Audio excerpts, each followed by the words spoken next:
नमस्कार, मैं हूं आशीष वर्मा। मॉर्निंग कॉल में आपका स्वागत है। शुरुआत इस वक्त की हेडलाइंस के साथ। जून में बढ़ सकती है यूएस फेड की दरें। 4 मई को हुई बैठक के मिनट से मिले संकेत। बैलेंस शीट से धीरे धीरे बॉन्ड कम करने की योजना। बॉन्ड घटाने की योजना को अमेरिकी बाजारों का थम्स अप। एस&पी रिकॉर्ड ऊंचाई पर बंद। एशिया में अच्छी शुरुआत। एसजीएक्स निफ्टी 0.25% ऊपर। ओपेक और गैर ओपेक देशों की अहम बैठक आज। जॉइंट मॉनिटरिंग कमेटी ने प्रोडक्शन कट 9 महीने बढ़ाने का दिया प्रस्ताव। कच्चे तेल की कीमतों में गिरावट थामने की कोशिश। अब निजी कंपनियां बनाएंगी लड़ाकू विमान और पनडुब्बी। डिफेंस स्ट्रैटेजिक पार्टनरशिप पॉलिसी को सरकार ने दी मंजूरी। एफआईपीबी खत्म करने का भी फैसला। रेलवे जितनी अच्छी बनेगी उसका सबसे ज्यादा लाभ आम आदमी को ही होगा, तो इसके लिए भी कुछ ना कुछ आमदनी के स्रोत भी रेल के पास होने चाहिए ताकि रेल भी काम करे। यानी सभी चीजों के ऊपर हम ध्यान दे रहे हैं ताकि लोगों को कम से कम उसका बर्डन पड़े। रेल मंत्री सुरेश प्रभु ने कहा किराया बढ़ाना मजबूरी। रेलवे की हालत सुधारने के लिए तलाश रहे कमाई के दूसरे तरीके। यूएस एफडीए ने ल्यूपिन के इंदौर प्लांट पर उठाए सवाल। नहीं मिले पर्याप्त लिखित दस्तावेज। गलत इक्विपमेंट के इस्तेमाल से भी चिंता। और सिप्ला, बॉश और आईओसी के नतीजे आज। 16% बढ़ सकती है सिप्ला की आय। 9% घट सकता है बॉश का मुनाफा। आईओसी से मिले जुले नतीजों की उम्मीद। गुरुवार की सुबह है और जी हां, इंपॉर्टेंट दिन है आज, क्योंकि आज मई वायदा की एक्सपायरी का भी दिन है। ये सीरीज अच्छी रही, पर इस सीरीज के आखिरी दिनों में हमने देखा ऊपरी स्तरों पर थकावट, कंसोलिडेशन और थोड़ी वीकनेस के साथ कामकाज होता हुआ। तो सबकी नजरें होंगी आज आखिरी दिन सीरीज का। किस तरह का मूड होगा बाजार का, कहां किन लेवल्स पे होगी एक्सपायरी, इसी पर होगा फोकस। और उससे पहले आप देख लीजिए आज के संकेत। एसजीएक्स निफ्टी दिखा रहा है कि भारतीय बाजारों की शुरुआत हल्के हरे निशान के साथ होती हुई नजर आएगी। 1/4% बढ़त के इंडिकेशन आते हुए। दरअसल अमेरिका में लगातार वो मोमेंटम बना हुआ है और कल के ट्रेडिंग सेशन में भी हमने देखा 1/4 से आधे % के आसपास का उछाल। कल सबकी नजरें थी फेड मिनट्स पर और उसमें सबसे इंपॉर्टेंट जो आउटकम सामने आया है वो ये है कि फेड अपने बैलेंस शीट को, जो पहले भी इंडिकेशन दे चुकी थी, लेकिन इस मिनट्स में क्लियर कट आता हुआ कि वो बैलेंस शीट का साइज कॉन्ट्रैक्ट होना कम होना शुरू होगा, जिस पर डिटेल में मैं अपने सहयोगी नीरज वाजपेयी से चर्चा करूंगा। लेकिन पहले सीएनबीसी आवाज के मार्केट से डेटा। अनिल सिंघवी का मानना है कि भारतीय बाजारों में आज खरीदारी करने के मौके होंगे। और अनिल नहीं, बाजार के एक और एक्सपर्ट समीत चौहान भी हमारे साथ आगे जुड़ेंगे। जानेंगे समीत का वो बुलिश मोमेंटम जो बाजार में नजर आ रहा है वो कंटिन्यू हो रहा है या नहीं, एक्सपायरी के लेवल्स पर होगी। लेकिन पहले ग्लोबल संकेत और सीधे चलते हैं नीरज के पास। नीरज, हाय, गुड मॉर्निंग। पहले तो ये बताएं, जो मिनट्स कल देर रात आए हैं उसकी डिटेल्स, उसकी हाइलाइट्स क्या हैं? ये बैलेंस शीट को कॉन्ट्रैक्ट करने की बात करी जा रही है। दूसरा, हम वेट कर रहे थे जून के लिए, जो अगली बैठक है उसके लिए संकेत क्या होंगे, क्या निकल कर आया? देखिए, दो बातें जो आपने कही बिल्कुल उसी पे फोकस करते हैं। पहला तो ये कि जो 14 जून को बैठक होने वाली उसमें क्या है, तो उसमें बिल्कुल क्लियर संकेत है कि एक हाइक वहां पे होगी। उसके आगे की हाइक जो मिनट्स के हिसाब से इस बात पे तय होगी कि इकोनॉमी अगर इसी रफ्तार से चलती रही जैसी अभी चल रही है तो जो पूरा उन्होंने एक साल का कैलेंडर 3 हाइक का दिया था वो कंटिन्यू करेंगे। अगर उसमें थोड़ा सा गड़बड़ दिखता है तो ऊपर नीचे हो सकता है। तो ये तो रेट हाइक की बात हुई। जहां तक उनके बैलेंस शीट को रिड्यूस करने की बात है, तो जो बहुत massive bond buying program 4.5 lakh crore dollar का उन्होंने चलाया था, अब वो चाहता है कि अपनी बैलेंस शीट को श्रिंक करें, अपनी बॉन्ड्स को कम करेगा। तो उन्होंने जो पिछली बार, आपको याद होगा, उन्होंने ये जब बयान दिया था तो बाजार में थोड़ा सा माहौल गड़बड़ा गया था। इस बार वो कह रहे हैं कि वो एकदम पैनिक नहीं करेंगे, धीरे धीरे वो अपने इस प्रोग्राम को जारी करेंगे, लेकिन करेंगे जरूर, क्योंकि वो बहुत ज्यादा जो बड़ी बैलेंस शीट उनकी है बॉन्ड बाइंग प्रोग्राम था, उसमें से बॉन्ड वो रिड्यूस करेंगे, यानी बॉन्ड को कम करेंगे, बेचेंगे। तो ये भी प्लान ऑन ट्रैक है। तो इन दोनों बातों के मद्देनजर आप रखें तो एक हाइक तय है, उसके बाद डेटा देखा जाएगा और बॉन्ड रिडक्शन का प्रोग्राम भी उनका जारी रहेगा। तो ये क्लैरिटी है बिल्कुल कि 14 जून को एक रेट हाइक के लिए आप तैयार रहिए। दूसरी तरफ आप देखेंगे जब कि किस तरीके से इसको मार्केट ने इंटरप्रेट किया, तो मार्केट इसको पॉजिटिव लेके चला, क्योंकि मालूम था कि यही एक फेड से निकल के आने वाला है।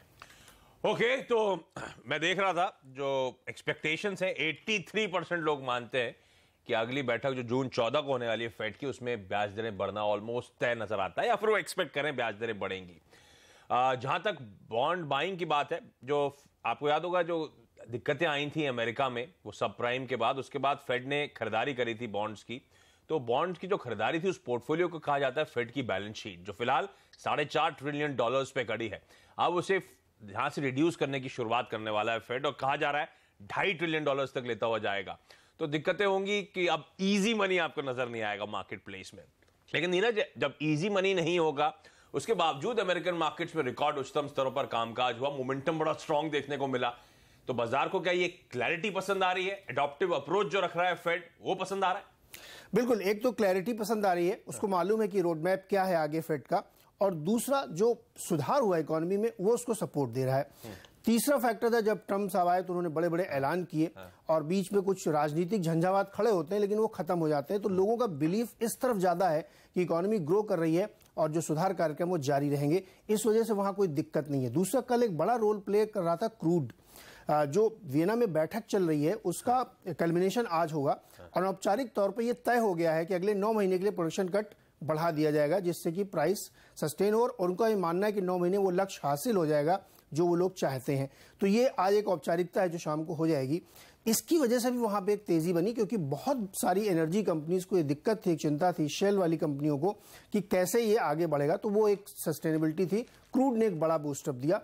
और दूसरा, लोगों को फिर से ये विश्वास होने लगा है कि ट्रम्प साहब अपने आर्थिक सुधार कार्यक्रम चलाएंगे, क्योंकि वो जो एक जेम्स कोमी वाला मामला था वो धीरे धीरे ठंडा, हालांकि 24 तारीख आज है, आज उनका टेस्टिमनी है, तो देखना होगा कि वो क्या कहते हैं और उससे कितना बड़ा उथल पुथल होने की संभावना हो सकती है। हालांकि लग वैसा बिल्कुल नहीं रहा है। तो ट्रम्प प्रीमियम ही कुछ हद तक लौटता हुआ नजर आ रहा है, जो अचानक बीते हफ्ते जाता हुआ नजर आ रहा था, वो फायदा दे रहा। कच्चा तेल बाजार मान के चल रहा था 9 महीने एक्सटेंशन शायद होगा आउटपुट कट का, और इसीलिए आपने देखा था $45-46 के डॉलर से बढ़ता बढ़ता ब्रेंट तो ऑलमोस्ट $54-55 पे खड़ा हुआ है। तो आज देखना होगा, जब ये आउटकम आना है उससे पहले लोग और खरीदारी करने वाले हैं या न्यूज सामने आने वाली है तो मुनाफा वसूली होगी। ये रणनीति आगे बातचीत होगी, लेकिन पहले इक्विटी पे ही फोकस करते हैं। और भारतीय बाजार, मैंने कहा था इस सीरीज के अंत में आते आते कुछ थकते, कुछ कंसोलिडेट करते हुए आपको नजर आएंगे। पिछले कई दिनों से ऊपरी स्तरों से ठंडे पड़ रहे हैं, दिन में शुरुआत अच्छी होती है, उसके बाद मुनाफा वसूली का दबाव हावी होता है। कल भी सिमिलर ट्रेड प्ले आउट होता हुआ नजर आया। खरीदारी 94.31 के हाईज थे, वहां से ऑलमोस्ट दिन के लोज पे जाके भारतीय बाजार क्लोज होते हुए नजर आए। तो एफआईएस की जो बिकवाली चल रही है शायद उससे मूड बिगड़ा हो, लेकिन इस समय तो जियोपॉलिटिकल कंसर्न्स, इंडिया पाक की जो टेंशन है, जो लगातार खबरें आती रहती हैं, वो भी सेकंड हाफ में रोज मूड बिगाड़ी। 2 दिन से मैं नोटिस कर रहा हूं, उसके चलते भी मूड बिगड़ता हुआ।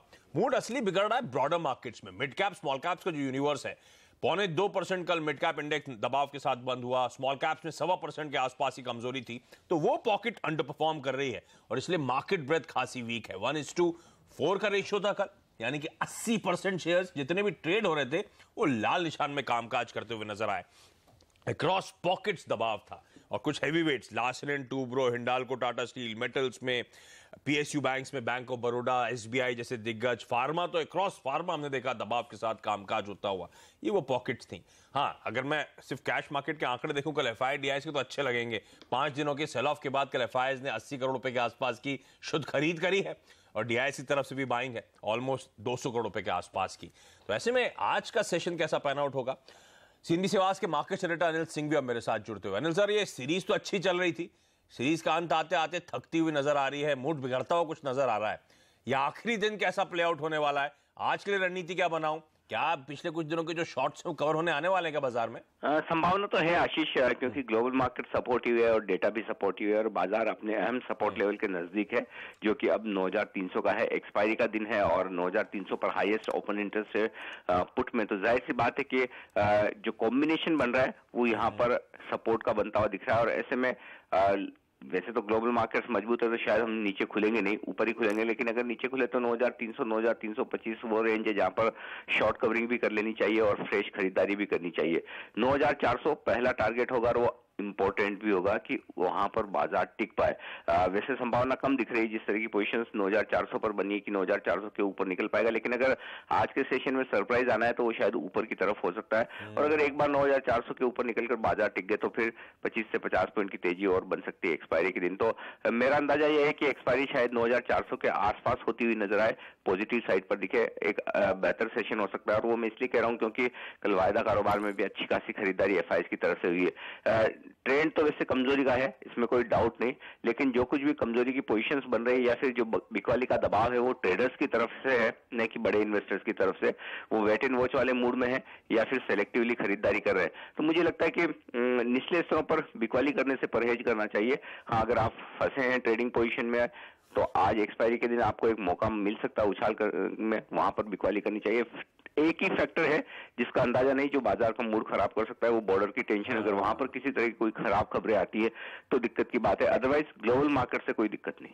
ओके, तो अच्छे स्टेटमेंट्स आते हुए अनिल के। सरप्राइज अगर आना है आज दिन के दौरान एक्सपायरी के दिन तो वो पॉजिटिव साइड में ऊपर की तरफ सरप्राइज आपको देखने को मिलेगा। एक्सपायरी मौजूदा स्तरों से बेहतर लेवल्स 9400 के आसपास होती हुई नजर आएगी। और पिछले कुछ दिनों की वीकनेस में एक बात ध्यान रखें, जो वीक हैंड्स हैं ट्रेडर्स की तरफ से, ये बिकवाली का प्रेशर ज्यादा है, ना कि बड़े इन्वेस्टर्स, इंस्टीट्यूशनल इन्वेस्टर्स की तरफ से। तो ये कुछ पॉजिटिव स्टेटमेंट्स आते हुए तो आज खरीदारी करने के मौके होंगे 9400 और फिर 9450 के टारगेट्स के लिए। बाजार पे एक और एक्सपर्ट एंजल ब्रोकिंग के समीत चौहान मेरे साथ जुड़ते हुए। समीत, हाय, गुड मॉर्निंग। आपकी चार्ट सी रीडिंग क्या कहती है, रणनीति क्या हो? और एक बात और बताएं, आज एक्सपायरी आप कहां एक्सपेक्ट कर रहे हैं? गुड मॉर्निंग आशीष। देखिए, लास्ट 3-4 दिनों में हमने मार्केट में एक थोड़ा बहुत प्रॉफिट बुकिंग देखा है। इंडेक्स फंड पे कुछ ज्यादा बड़ा डैमेज नहीं हुआ है, बट अगर आप इंडिविजुअल स्टॉक देखोगे तो काफी ज्यादा डैमेज हो चुका है। तो क्लियरली स्टॉक स्पेसिफिक एक्शन हमने मार्केट में ज्यादा देखा है। इंडेक्स में कोई भी ट्रेड लेना लास्ट 3-4 दिनों से थोड़ा डिफिकल्ट हो गया है। बट अभी भी अगर आप डायरेक्शनल कॉल लेना चाहते हैं तो हमारा मानना यही है कि पॉजिटिव बायस ही ट्रेड होना चाहिए। और हमारा यही मानना है कि अगर कोई भी डिसेंट करेक्शन आना है तो उसके पहले निफ्टी 9600 के लेवल्स टेस्ट करेगा। आज के लिए अगर आप बात करोगे तो 9350, 9340 का काफी स्ट्रॉन्ग सपोर्ट है। तो हमें, और अभी निफ्टी उसके आसपास ही क्लोज हुआ है, तो हमें लगता है कि पॉजिटिव बायस ही ट्रेड करना चाहिए। और हमारा मानना यही है कि एक्सपायरी 9400 के ऊपर हो, इनफैक्ट वो 9450 के नजदीक होने की पॉसिबिलिटी काफी ज्यादा है।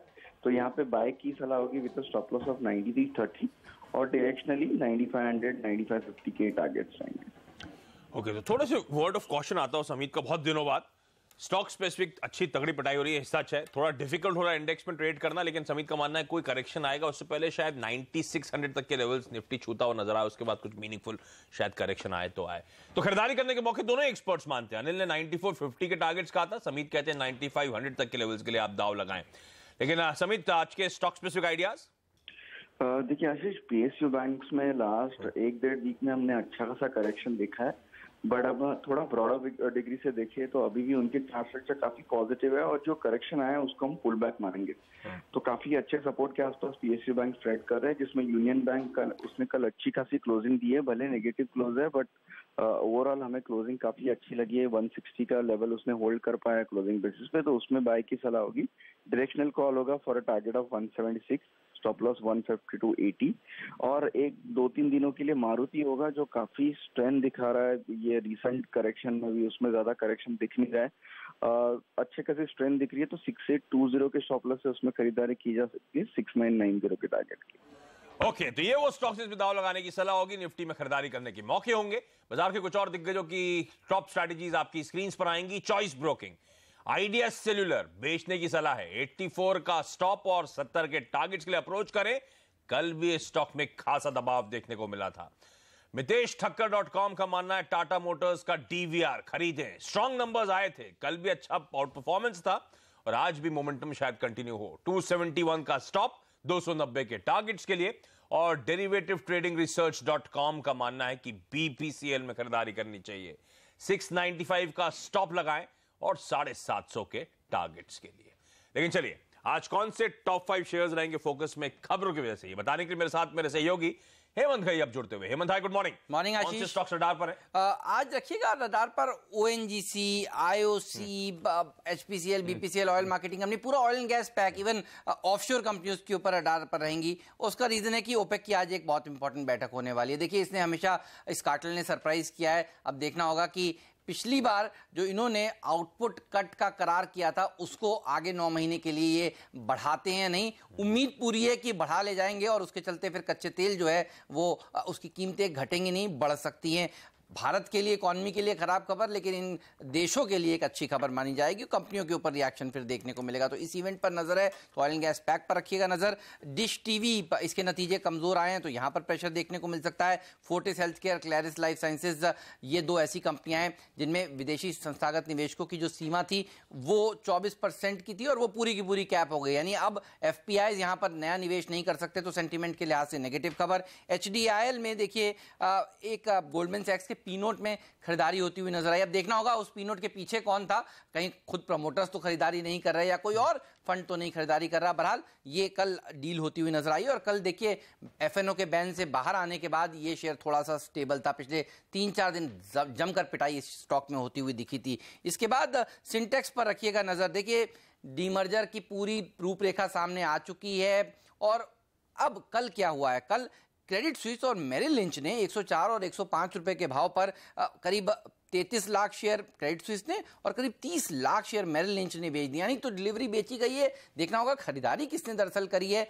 अब आगे चलकर ये दो कंपनियां, इनका प्लास्टिक डिवीजन अलग से जाकर लिस्ट होने वाला है तो इस शेयर के ऊपर भी नजर रहनी चाहिए नेगेटिव साइड पर। अब ओके, ये तमाम वो स्टॉक्स हैं, पॉकेट्स हैं, सेक्टर्स हैं जो आज ट्रेड में हरकत में रहेंगे खबरों की वजह से। इनको रडार पे रखें। यहां पे एक छोटा सा ब्रेक।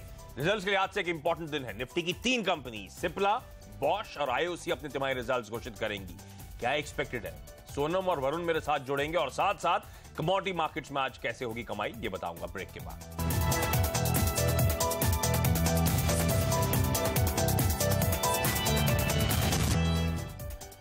ब्रेक के बाद आपका स्वागत और रिजल्ट्स के लिहाज से एक इंपॉर्टेंट दिन है। पहले तो 3 दिग्गज कंपनीज निफ्टी की सिप्ला, बॉश और आईओसी अपने तिमाही रिजल्ट्स पेश करेंगी। क्या एक्सपेक्टेड है? सोनम और वरुण मेरे साथ जुड़ते हुए। सोनम पहले आप बताएं, सिप्ला और साथ साथ बॉश क्या एक्सपेक्टेड है दोनों नंबर से? सिप्ला से अच्छे आंकड़ों की उम्मीद रख सकते हैं।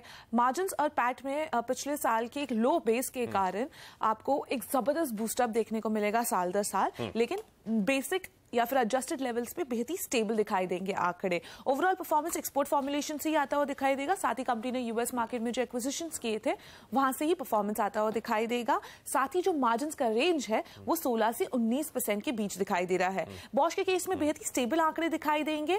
पैट पे थोड़ा सा दबाव पड़ सकता है हाई डिप्रिसिएशन और अन्य आय कम होने के कारण, लेकिन ओवरऑल स्टेबल आंकड़ों की उम्मीद। वरुण क्विकली, आईओसी क्या एक्सपेक्टेड है? देखिए आईओसी के नतीजे थोड़े कमज़ोर रहेंगे।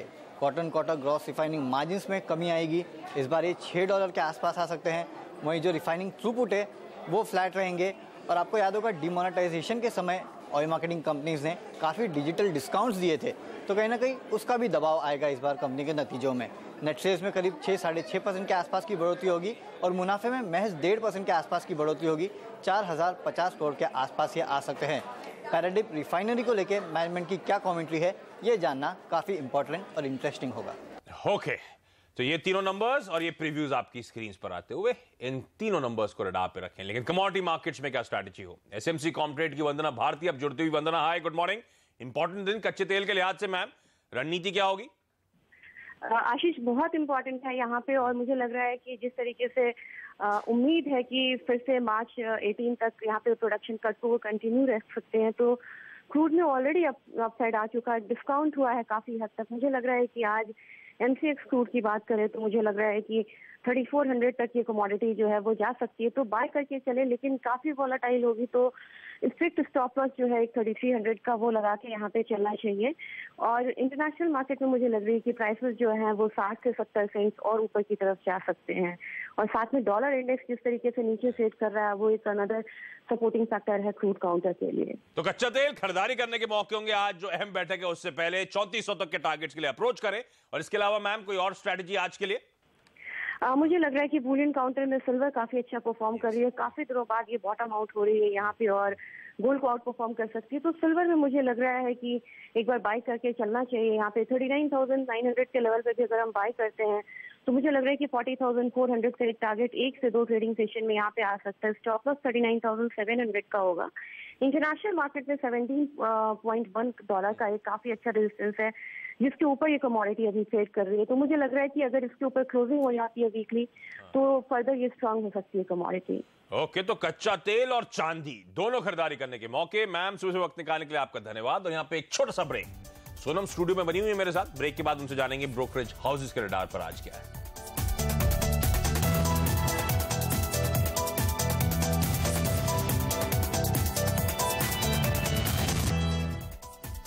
ब्रेक के बाद आपका स्वागत है। और आज तमाम दिग्गज ब्रोकरेज हाउसेस के रडार पर कौन से शेयर्स हैं, क्या रिपोर्ट्स आई हैं, सोनम बताएं। शुरुआत भारत फाइनेंशियल सर्विसेज के साथ करेंगे। एक अच्छा अपग्रेड आया है।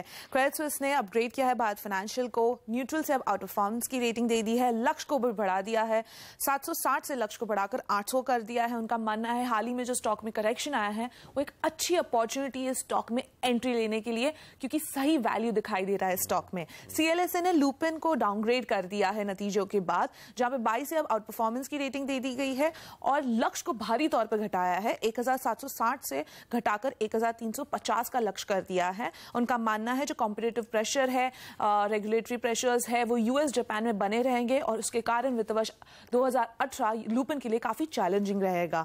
वही तीसरी रिपोर्ट आई है भारत फौज की, CLSA की रिपोर्ट आई है। भारत फौज पे खरीदारी की सलाह मेंटेन कर रहे हैं, लक्ष्य 1300 का दे रहे हैं। उनका मानना है आगे चल के ऑपरेटिंग परफॉर्मेंस में एक अच्छा खासा टर्न अराउंड देखने को मिलेगा। भले ही वित्त वर्ष 2017 खराब गया हो, लेकिन आने वाले अगले 3 सालों में कंपनी की EPS में स्ट्रॉन्ग 35% का CAGR ग्रोथ देखने को मिल सकता है। ओके, तो ये स्टॉक्स अपने रडार पे रखें, इनमें एक्शन दिखेगा आज आपको। और जाते जाते आपकी स्क्रीन पर SGX निफ्टी आएगा। मई वायदा की एक्सपायरी का दिन है आज और मजबूती के साथ शुरुआत होने के इंडिकेशंस। शुरुआत करी थी कार्यक्रम की 1/4% उछाल था, अब 1/3% उछाल है। जबकि FOMC के मिनट थोड़े से चिंताजनक है। बैलेंस शीट कर्व करने की बात, बैलेंस शीट कॉन्ट्रैक्ट करने की बात करी जा रही है, पर क्योंकि क्लैरिटी है और फेड का जरा बड़ा अडॉप्टिव होगा जब बैलेंस शीट को कर्व करा जाएगा, वो ग्लोबल मार्केट्स को पसंद आ रहा है। US में अच्छा मोमेंटम था और इंटर्न भारतीय बाजारों में अच्छा मोमेंटम है। एक्सपर्ट्स मानते हैं खरीदारी करें। 9450 अनिल का टारगेट था और समीत मानते हैं एक्चुअली 9500 तक के स्तर आपको जल्दी निफ्टी पे देखने को मिल सकते हैं।